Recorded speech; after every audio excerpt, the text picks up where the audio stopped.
Malayo pa, pero malayo na. Hanggang saan kaya ako dadalhin ng pangarap ko?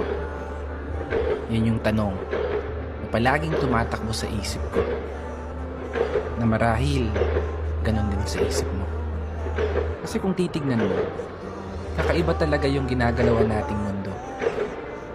Parang minsan, nagtitripa na lang tayo. Ikot-ikot na lang yung sitwasyon na paulit-ulit kang natatalo. Oo, minsan, may araw na panalo ka. Pero mas madalas pa rin yung nadedehado. May oras na gulong-gulo yung isip mo. May panahon naman na pumapabor sa gusto. Ganito siguro talaga yung ibig sabihin ng buhay. Hindi perpekto ang tempo at lahat nakaayon lamang sa tiyempo. Pero kahit ganoon, dapat magpasalamat pa rin